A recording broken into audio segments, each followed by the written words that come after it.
Hello student, जय हिंद। मैं अजीत कुशवाहा स्वागत करता हूं अपने A to Z brainy education channel में।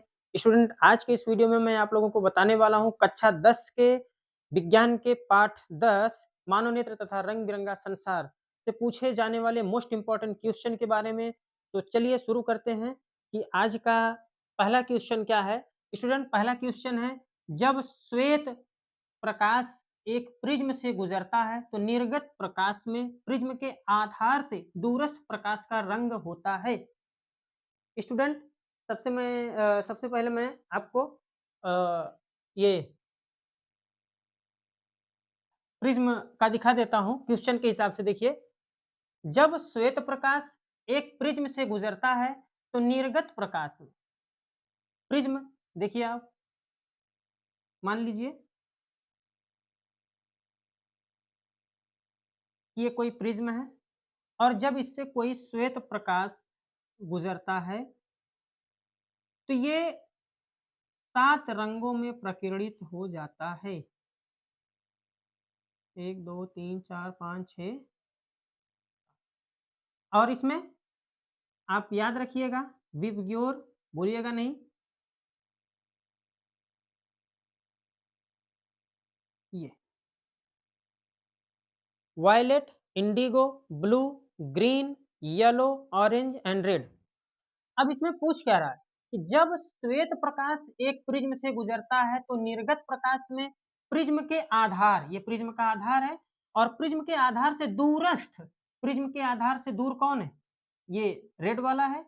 इसलिए हमारा राइट आंसर क्या हो जाएगा? ऑप्शन नंबर सी, ये लाल। ऑप्शन नंबर सी हमारा राइट आंसर हो जाएगा। ठीक। अगला प्रश्न है स्टूडेंट, आकाश के नीले रंग, आकाश के नीले रंग का दिखने का कारण, आकाश नीला रंग दिखाई देता है क्यों? प्रकीर्णन के कारण। किसके कारण? प्रकीर्णन के कारण। तो हमारा राइट आंसर हो जाएगा ऑप्शन नंबर सी, और इसका था ये सी, लाल। स्टूडेंट, क्वेश्चन नंबर 3 है, चंद्रमा से देखने पर आकाश कैसा दिखाई देता है? आकाश दिखाई देता है कैसा? सफेद, काला, लाल, नीला। कैसा दिखाई देता है? काला दिखाई देता है। कैसा दिखाई देता है? काला। क्वेश्चन 4 है, स्वस्थ नेत्र का निकट बिंदु होता है, स्वस्थ नेत्र का निकट बिंदु कितना होता है स्टूडेंट? 100 सेंटीमीटर? नहीं। 50 सेंटीमीटर? नहीं। अनंत पर? नहीं। कितना होता है? 25 सेंटीमीटर।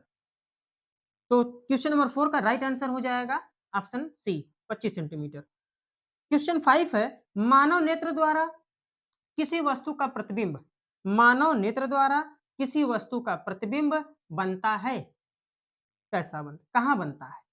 पुतली पर? नहीं। कार्निया पर? नहीं। आइरिस पे? नहीं। कहां बनता है? रेटिना पर बनता है। कहां? रेटिना पर। तो हमारा राइट आंसर हो जाएगा ऑप्शन सी।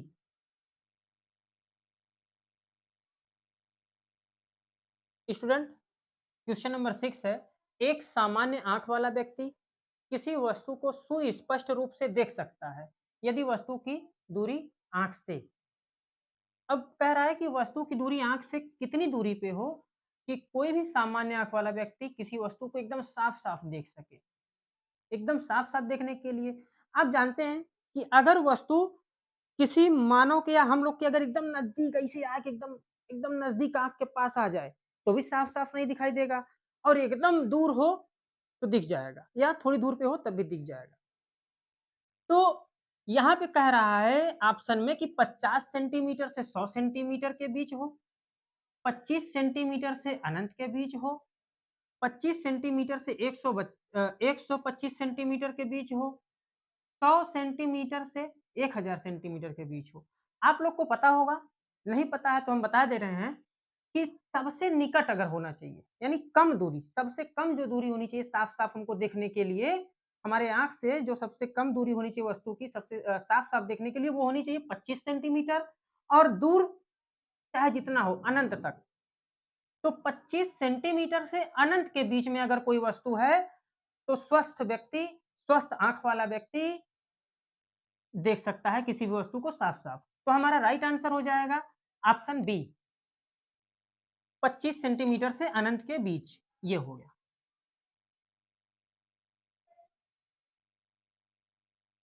स्टूडेंट, आपको समझ में आ रहा है या नहीं आ रहा है? कमेंट में बताइएगा। और क्वेश्चन नंबर 7 है, मानव नेत्र के जिस भाग पर किसी वस्तु का प्रतिबिंब बनता है, वह होती है। यानी मानव नेत्र का प्रतिबिंब मानव नेत्र के कौन से भाग पर किसी वस्तु का प्रतिबिंब बनता है? प्रतिबिंब हम लोग के आँख में कहाँ पे बनता है? आँख के किस भाग पे? परितारिका पे बनता है? नहीं। कार्निया पे बनता है? नहीं। पुतली पे? नो। दृष्टि पटल पे बनता है। कहाँ बनता है? दृष्टि पटल पे। तो हमारा राइट आंसर हो जाएगा ऑप्शन ए, दृष्टि पटल। प्रश्न 8 है, आंख में प्रवेश करने वाले प्रकाश की मात्रा नियंत्रित करता है। आप देखे होंगे कि अगर अचानक से हम लोग के आंख में रोशनी पड़े तो हम लोग का आंख चौंधिया जाता है, चकाचौंध हो जाते हैं। अगर कोई आपके आंख में रोशनी या टार्च अगर जला दे, बार दे आँख के सामने, तो आँख आपका बंद हो जाएगा, तुरंते बंद होगा। काहे बंद होगा? काहे बदे कि आँख की जो पुतली होती है, वो प्रकाश की मात्रा को, प्रकाश की किरणों की मात्रा को नियंत्रित करती है, आँख में जाने से। तो यहाँ पे आँख में प्रवेश करने वाले प्रकाश की मात्रा को कौन नियंत्रित करता है? नेत्र लेंस करता है? नहीं। पक्षमाभी मांसपेशियाँ? ना। कार्निया? ना। पुतली करता है। कौन करता है? पुतली। तो प्रश्न 8 का राइट आंसर होगा ऑप्शन बी, पुतली। प्रश्न 9 है, एक श्वेत प्रकाश किरण जब किसी कांच त्रिकोणीय प्रिज्म से, यानी त्रिकोणीय कांच का कोई प्रिज्म है, जब उससे गुजरता है, तब उसके रंगों में अलग-अलग विक्षेपण होता है। सबसे अधिक विचलन किस रंग के लिए होगा? अगर आप बैक करके देखिएगा, तो मैं बताया हूँ, एक प्रिज्म का स्ट्रक्चर भी बनाया हूँ।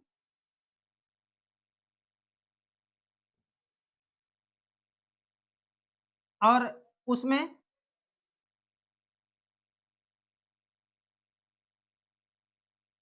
मैंने 7 रंगों में बताया था कि प्रकाश, ये श्वेत प्रकाश 7 रंगों में बढ़ जाता है। सबसे नीचे विव यानी वी होता है, यानी वायलेट बैंगनी रंग, उसके बाद इंडिगो, उसके बाद ब्लू है, उसके बाद ग्रीन है ये, और उसके बाद ये येलो, ऑरेंज और रेड, ऐसे होता है। तो सबसे नीचे यहाँ पे वायलेट है, बैंगनी, और सबसे ऊपर यहाँ पे रेड है, लाल। प्रकीर्णन अगर या विचलन हम देखें, तो सबसे कम जो हुआ है, लाल रंग का विचलन सबसे कम होता है, लाल रंग का प्रकीर्णन सबसे कम होता है, और बैंगनी रंग का प्रकीर्णन सबसे अधिक होता है। इसको आप याद रखिएगा, भूलिएगा नहीं।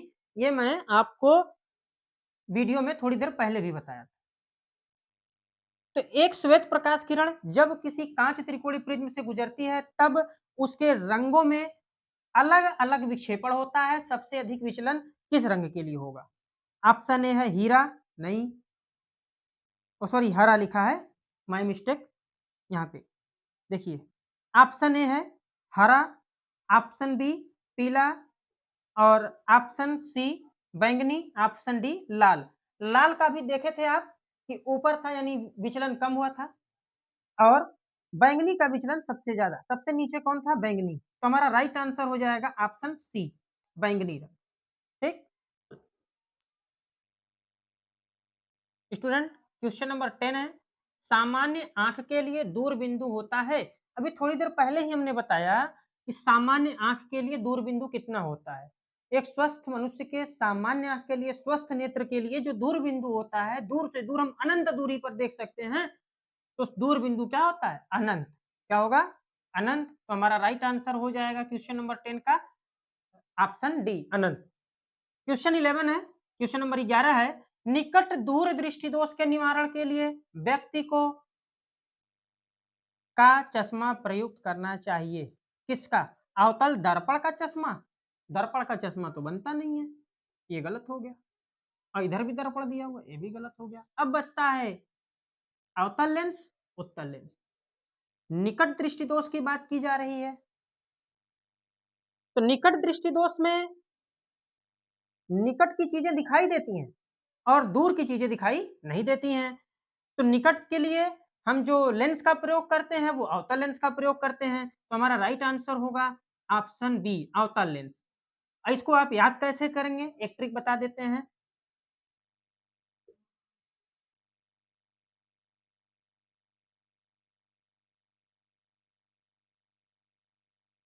ये आवतल आ से आवतल और ला से लेंस, बीच में है हमारे निकट दृष्टि दोष। याद रखिएगा अनिल जी को। अनिल, अवतल लेंस किसमें इस्तेमाल हो रहा है? निकट दृष्टि दोष में। अगर यहीं पे दूर दृष्टि दोष की बात होती तो आप ये देख लीजिए, उदल भी नाम होता है किसी का, ऊ से उत्तल लेंस,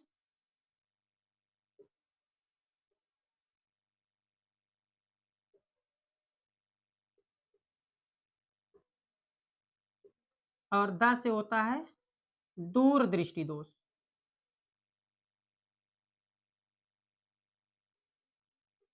ये याद रखिए, दूर दृष्टि दोष। अनिल, आ से अवतल, ल से लेंस, ये बीच में निकट दृष्टि दोष। इसी तरह ऊ से उत्तल, ल से लेंस, द से दूर दृष्टि। ये याद रखिएगा। इसमें पूछ रहा है निकट दृष्टि दोष के लिए तो अवतल लेंस इस्तेमाल किया जाएगा। क्वेश्चन नंबर 12 है सूर्योदय एवं सूर्यास्त, जब सूर्य सुबह सुबह उगता है और जब शाम को सूर्यास्त होता है, सूर्य डूबता है, उस समय क्षितिज पर आसमान कैसा दिखता है?